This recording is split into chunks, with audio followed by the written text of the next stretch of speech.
보기만 해도 기분 좋은 사람이 있고 보면 화가 나는 사람이 있습니다. 어떤 단어를 들으면 기분 좋아지는 단어가 있지만 또 어떤 단어를 들으면 괜히 예민해지는 단어도 있지요.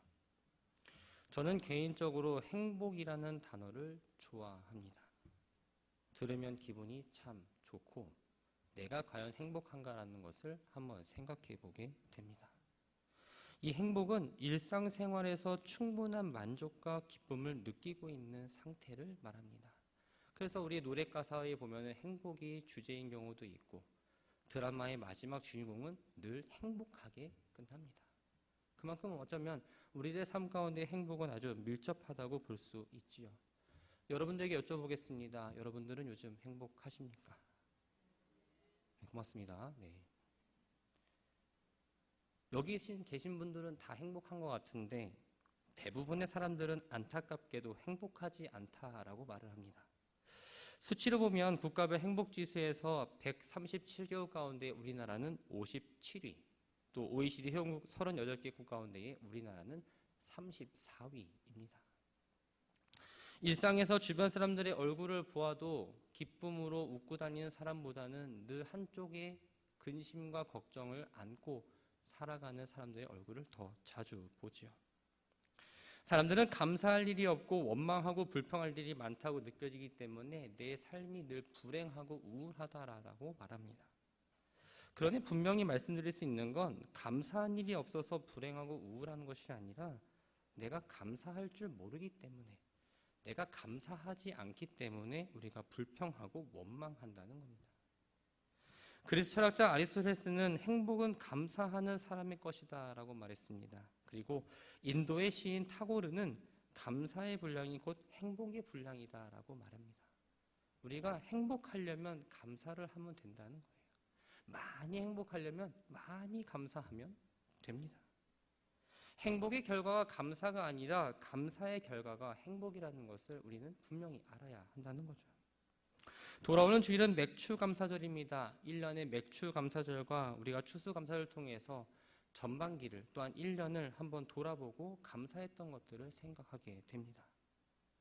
그러나 우리는 절기의 때만 감사를 고백하고 감사를 기억하는 삶이 아니라 작은 것 하나에도 감사를 고백하고 이 감사의 분량을 하나하나 늘려가면서 행복의 분량은 늘려가는 우리 모든 성도들이 되었으면 좋겠습니다. 오늘 본문 민수기는 신내산으로부터 출발해서 모압 광야에 도착할 때까지 약 38년간의 광야 생활을 기록한 책입니다. 히브리어 제목으로는 광야에서, 또한 70인역은 1장부터 4장 그리고 26장에 기록된 인구 조사의 내용을 토대로 해서 숫자들이라는 이름으로 기록되어 있습니다. 우리가 보고 있는 이 개역 개정 성경, 개역 한글 성경은 70인역을 바탕으로 해서 민수기라고 이름이 지어진 거예요. 그런데 여러분들 한번 다 민수기를 읽어보셨던 것처럼 만약에 여러분들이 제목을 붙인다면 어떻게 붙이시겠습니까? 제가 만약 민수기를 다시 이름을 붙인다면 저는 불평불만의 이스라엘 백성이라고 붙일 것 같아요. 왜냐하면 광야 생활을 하는 동안에 이스라엘 백성들이 음식도 물도 지도자 모세에 대해서 더군다나 애굽 땅에서 광야로 이끄신 하나님에 대한 불평들을 가득 담고 있기 때문에 이렇게 바꿔서 부를 수 있다고 생각이 듭니다. 오늘 본문에 등장하는 이스라엘 백성들은 한마디로 감사할 줄 모르는 사람들이었습니다. 애굽으로부터 자유를 찾은 이들이 곧바로 가나안 땅에 들어가지 못하고 약 40년 동안 긴 세월에 광야에서 많은 고생을 합니다. 광야 생활은 우리가 아는 것처럼 정착된 생활이 아닙니다. 이곳저곳 떠돌아다닙니다. 그러다 보니까 생활이 안정적이지 않죠. 기후적으로 봐도 낮에는 덥고 밤에는 추워서 잠자리도 불편하고 입을 옷도 부족하고 먹을 것도 역시 부족합니다. 무엇보다 사막 한가운데를 방황하는 것이기 때문에 가장 큰 문제는 바로 물 부족 문제였습니다. 이스라엘 백성들은 특히 물이 없을 때마다 온 백성이 들고 일어나는 걸 성경 곳곳에서 보게 됩니다. 본문의 1절을 보면 신광야에 이르러 백성이 가데스에 머물더니라고 말씀합니다. 이 신광야는 크고 두려운 광야라는 뜻을 가졌습니다. 대부분 불모지로 되어 있고 이 가나안의 남쪽과 경계를 맺는 지역입니다. 그런데 본문의 이 신광야와는 이름은 같지만 다른 의미의 신광야가 또 나옵니다. 민수기 33장 11절과 출애굽기 16장 1절, 출애굽기 17장 1절에도 신광야라고 표기가 되어 있습니다. 그런데 원문을 보면 오늘의 본문의 신광야는 친광야입니다. 그리고 엘림과 신산 사이의 신광야는 신광야예요. 발음의 차이가 분명히 있죠. 그렇기 때문에 우리가 같은 성경을 보더라도 그 지명을 잘 알고 이해를 할 필요가 있습니다. 가데스는 친광야와 따로 떨어져 있는 지역이 아니라 이 친광야 내에 있는 지역입니다. 40년 전에 이스라엘 백성들이 이곳에서 하나님을 대적함으로써 곧바로 약속의 땅에 들어가지 못하고 험악한 광야 생활을 통해서 계속 머물게 됩니다. 그 오랜 광야 생활 끝에 이스라엘 백성들은 이 출애굽의 목적지인 가나안을 앞에 두고 다시 이 가데스에 이르게 된 거죠. 가데스는 히브리어로 거룩한 샘이라는 의미를 가졌습니다. 이곳은 오아시스 지역입니다. 4개의 샘물이 있어서 물이 끊임없이 솟아나는 곳이었어요. 그런데 오늘 본문을 보면 어떤 이유인지 모르지만 모든 샘이 말라버린 상태입니다. 2절을 보면 회중이 물이 없으므로 모세와 아론에게로 모여드니라 라고 말을 합니다. 가데스에 온 회중이 마실 물이 없자 지금 난리가 났습니다. 너나 할 것 없이 모든 백성들이 모세와 아론 앞에 가서 막 항의하고 불평을 쏟아놓기 시작합니다. 근데 이 불평은 단순히 목마르니까 빨리 물 좀 줘요 이렇게 단순한 불평이 아니라 아주 격렬하게 상대방의 위협을 가할 정도의 불평이었습니다. 3절을 보면 백성이 모세와 다투어 말하여 이른다라고 표현을 합니다. 다투었다라는 말은 여기서 치고받고 싸운 정도는 아니지만 이 분노와 불만으로 가득 차서 심한 말싸움을 하고 주먹 다짐 직전까지의 상황을 의미합니다. 이스라엘 백성들이 모세와 하나님께 쏟아부은 이 불평의 내용은 무엇일까요? 이제 물이 없어 갈증이나 죽겠는데 하나님은 왜 애굽에서 우리를 끌어내어서 여기서 자신들을 죽게 하느냐입니다. 광야 생활하는 동안 이스라엘 백성들은 하나님 부르심과 목적을 전혀 생각하지 않고 종종 죽었으면 좋았을 걸 이라는 말을 하면서 배은망덕한 태도를 보이기도 했습니다. 사실 그들에게 필요한 건 지금 목마름을 해결하는 물이 아니라 하나님을 향한 믿음과 인내가 필요했던 거죠. 이스라엘 백성들은 그동안 하나님께서 입히고 먹이셨던 것을 아주 까맣게 잊어버리고 불평을 합니다. 집단적으로 데모를 하면서 격렬하게 불평하는 이스라엘 백성들 앞에서 모세와 아론은 할 말을 잃어버립니다. 그래서 회중 앞을 떠나서 회막문 앞에 이르러 기도합니다. 언제나 그랬던 것처럼 하나님께 도움을 요청할 수밖에 없었던 거죠. 그때 하나님의 영광이 그들 앞에 나타나며 모세에게 이렇게 말씀하십니다. 8절 말씀을 보면 지팡이를 가지고 내 형 아론과 함께 회중을 모으고 그들의 목전에서 너희는 반석에게 명령하여 물을 내라 하라. 내가 그 반석이 물을 내게 하여 회중과 그들의 짐승에게 마시게 할지니라. 본문을 천천히 자세히 살펴봐도 지팡이로 반석을 치라는 말은 결코 없습니다. 단지 이 지팡이를 가지고 이스라엘 백성들을 모으고 그들 앞에서 반석에게 명령해서 물을 내라고 할 뿐이죠. 지팡이가 어떤 능력이 있어서가 아니라 이 지팡이는 바로 이적을 행하는 하나님의 능력을 의미합니다. 모세는 하나님의 능력을 의존하고 그 말씀에 순종함으로 나아가야 했습니다. 그런데 모세가 지팡이를 가지고 이스라엘 백성들을 모은 이후에 이렇게 이야기합니다. 10절과 11절 말씀을 보면 반역한 너희여 들으라. 우리가 너희를 위하여 이 반석에서 물을 내려 하고 모세가 그의 손을 들어 그의 지팡이로 반석을 2번 치니 물이 많이 솟아오르므로 회중과 그들의 짐승이 마셨다. 모세는 하나님 명령대로 일을 처리하지 않고 자신의 감정대로 지금 일을 처리했습니다. 먼저 백성들을 향해서 반역한 너희라고 말을 합니다. 모세와 아론에 반항하고 대적했다는 말이 아니라 하나님께 거역하고 반역했다는 걸 의미하죠. 언뜻 보면 모세가 하나님의 시각으로 이스라엘 백성들을 책망하는 것처럼 들리지만 결코 그렇지 않습니다. 왜냐하면 하나님은 모세에게 단순히 반석에게 명령하여 물을 내라고만 하셨지 백성들을 질책하라는 말씀을 하지 않으셨기 때문입니다. 모세는 아마도 물이 없음으로 인해 원망해하는 그들을 보면서 지난 40년간 수없이 많은 원망을 했던 광야 1세대가 떠올랐을 수 있을 겁니다. 그들의 불신앙과 죄악으로 결국 가나안 목전에서 돌이켜야만 했던 아픈 과거 역시 떠올렸겠죠. 그리고 아무리 출애굽 2세대라고 할지라도 자신들의 아버지 때 일어난 일을 모르지 않을 거라는 그 마음 가운데 모세의 마음이 지금 뒤틀렸던 겁니다. 민수기 12장 3절 말씀을 보면 모세에 대해서 이렇게 소개하고 있습니다. 온유함이 지면의 모든 사람들보다 더하니라. 즉 겸손과 온유하면 이 모세를 따라갈 자가 없다라는 거예요. 그런데 순간 모세가 이 온유함을 잃어버립니다. 모세가 백성들에게 우리가 너희를 위하여 이 반석에 물을 내랴라고 하는 이 말은 너희 같은 반역자들 마시라고 내가 바위에서 물을 나오게 해야 되냐라는 어떠한 빈정 섞인 말이었던 겁니다. 뿐만 하나님께서는 반석에 명령하면 물을 낼 거라 말씀하셨는데 모세가 지팡이를 든 팔을 높이 올려서 아주 신경질적으로 사정없이 2번이나 이 반석을 내려쳤습니다. 하나님의 방법이 아닌 자신의 방법을 행하면서 백성들에 대한 자신의 분노와 화남을 드러냈던 겁니다. 물론 인간적으로 보면 이 모세의 마음을 충분히 이해할 수 있습니다. 지금까지 하나님께서 다 도와주셨는데 문제만 생기면 하나님 도와주세요가 아니라 먼저 불평만 늘어놓는 백성들의 모습에 아주 진절머리가 났던 겁니다. 여기서 우리가 발견할 수 있는 하나는 바로 불평은 전염성이 있다라는 거예요. 무리업자 이스라엘 백성들이 모세에게 불평을 했습니다. 그 불평이 끝나는 것이 아니라 그 불평이 모세에게 옴으로써 모세는 온유함을 잃어버립니다. 코로나나 독감이 사람을 가리지 않고 감염을 되는 것처럼 불평 역시 누구든지 감염될 수 있다라는 거예요. 불평은 나의 영혼 병들게 하는 게 아니라 나와 함께 하는 사람들 또한 우리 공동체 가운데서도 병들게 합니다.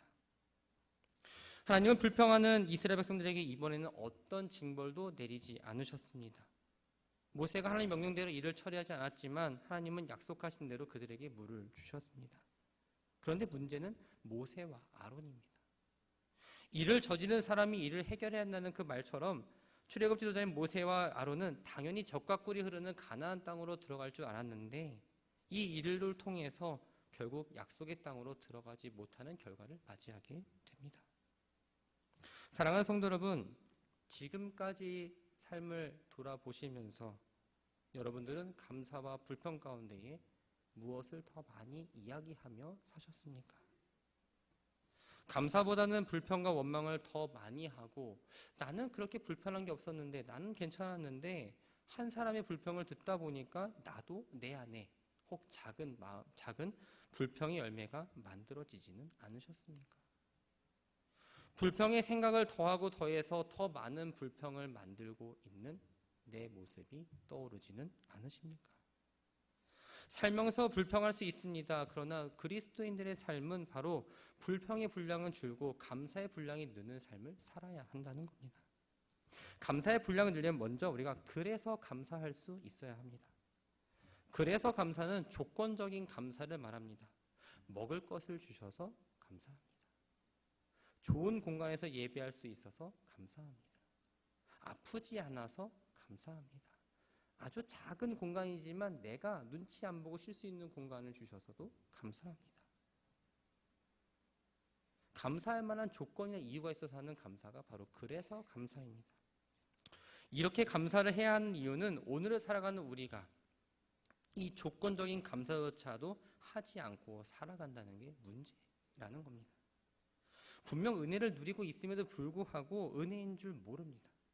하나님부터 받은 복이긴 하지만 그게 복인 줄도 모릅니다. 분명 하나님이 좋은 걸 주신 것 같은데 내 마음에 들지 않고 내가 원하는 게 아니어서 그래서 감사하지 못한다라는 거예요. 감사란 모든 것을 당연하게 여기지 않는 것이란 말이 있습니다. 내가 살아가는 것, 오늘 찬양에서 그랬죠? 내가 살아가는 것, 내가 숨을 쉬는 것, 당연한 것 아니라 은혜였어.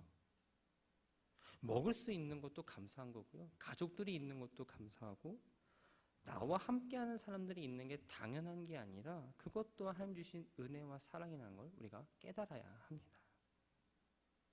여기 감사는 다 할 수 있으시죠? 근데 그리스도인의 감사는 그래서 감사를 좀 넘어가야 합니다. 바로 그러나 감사할 수 있어야 한다는 거예요.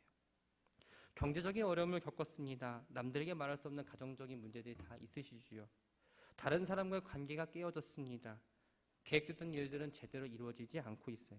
바라고 원하는 것들은 아직 시작도 하지 못했습니다. 나이가 들어가니까 뭔가 서글프고 건강도 예전 같지가 않습니다.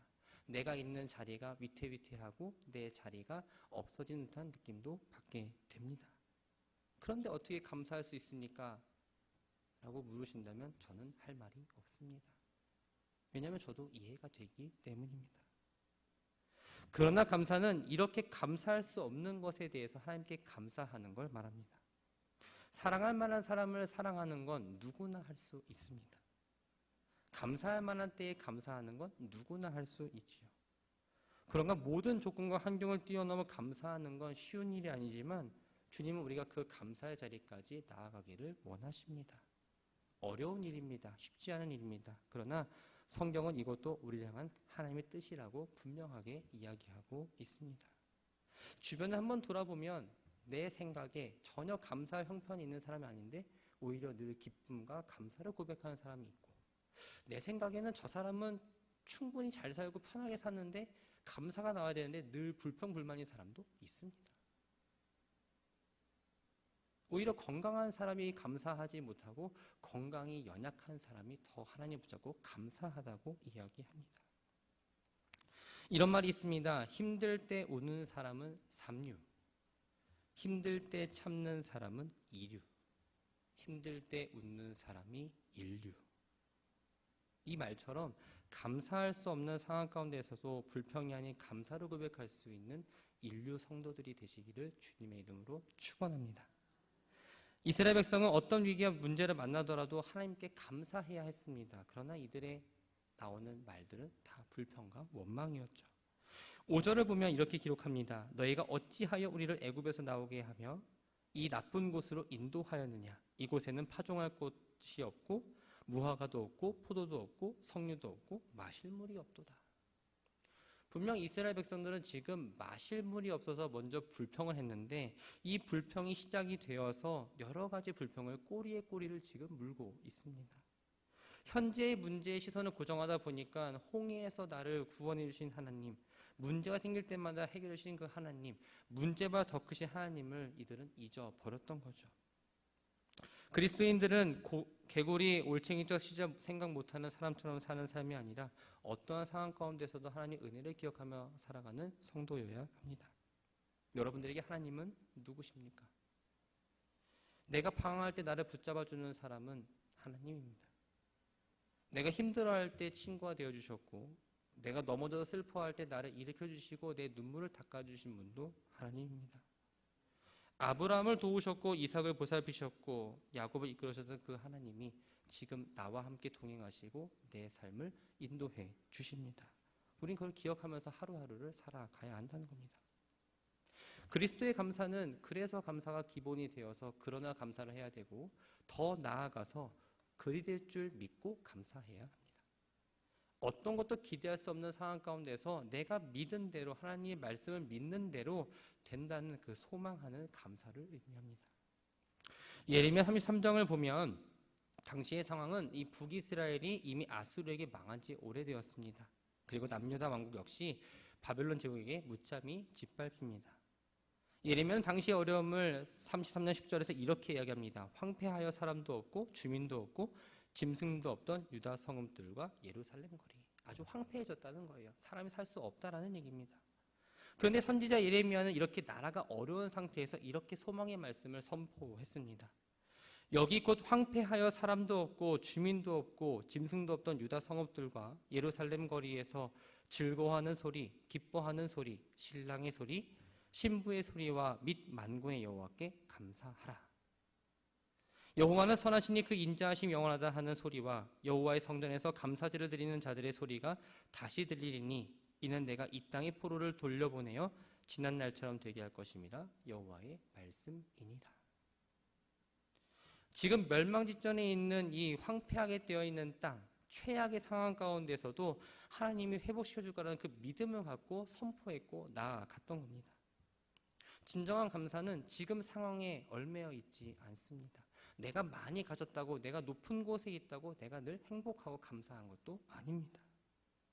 진정한 감사는 바로 믿음과 소망의 분량대로 우리는 고백할 수 있습니다. 하나님께서 그렇게 하실 줄 믿고 나아갈 때, 그것에 대해서 감사할 때 그 감사는 우리들의 삶 가운데에 기적을 불러일으키고 하나님의 섭리 가운데 이루어진다는 것을 기억하시기 바랍니다. 사랑하는 성도 여러분, 전반기의 삶을 마무리하고 후반기를 준비하는 때입니다. 전반기 동안 이루지 못했던 일들, 또한 괴로운 일들, 힘든 일들을 뒤로하고 후반기가 새롭게 시작되기를 원한다면 가장 먼저 해야 될 일은 바로 불평을 감사로 바꾸는 일입니다. 불평이라는 전염병이 우리의 영혼과 인격, 또한 교회 공동체와 가정 가운데 침투하지 않도록 늘 감사를 고백하며 살아가시기 바랍니다. 그래야 하루 주어진 시간 속에서 우리는 기쁨으로 살아갈 수 있습니다. 세브란스 병원에 가면 이런 기도문이 걸려 있다고 합니다. 하나님, 때때로 병들게 하심을 감사합니다. 인간의 약함을 깨닫게 해주시기 때문입니다. 고독하고 외로운 것도 감사합니다. 그것은 하나님과 가까워지는 기회가 되기 때문입니다. 일이 계획대로 안 되도록 틀어주신 것도 감사합니다. 그래서 저의 교만이 깨지기 때문입니다. 돈이 떨어지고 사고 싶은 것도 마음대로 못 사게 하신 것도 감사합니다. 눈물 젖은 빵을 먹는 심정을 이해하기 때문입니다. 자식들이 공부를 기대만큼 안 하고 남편이 미워지고 어머니와 형제들이 짐스러워질 때도 감사합니다. 그래서 그들이 저의 우상이 되지 않게 하기 때문입니다. 때로는 허물을 느끼게 하고 때로는 몸이 늙고 아프게 하심도 감사합니다. 그러므로 인해 영혼을 사모하는 마음을 가지기 때문입니다. 불의와 부정이 득세하는 세상에 태어난 것도 감사합니다. 하나님의 의를 사모하기 때문입니다. 제가 잘못하고 저를 비방하는 사람들이 있게 하심도 감사합니다. 그럴수록 더욱 겸손해지고 더욱 노력하기 때문입니다. 오늘 밤 잠 못 이루고 뒤척이게 하신 것도 감사합니다. 그래서 병들고 고통받는 이웃들을 위해 기도할 수 있기 때문입니다. 하나님, 그럼에도 불구하고 제게 감사할 수 있는 마음을 주신 것을 더욱 감사합니다. 기도문이 참 은혜가 되죠. 기도문을 보면 우리가 불평할 수 있는 것들을 다 감사로 승화해서 표현을 했습니다. 믿음 없이 부정적인 눈으로만 본다면 세상은 온통 불평과 불만만 나오는 일밖에 없습니다. 많은 것을 가지고 있고 높은 지위가 있다 한들 만족하지 못하죠.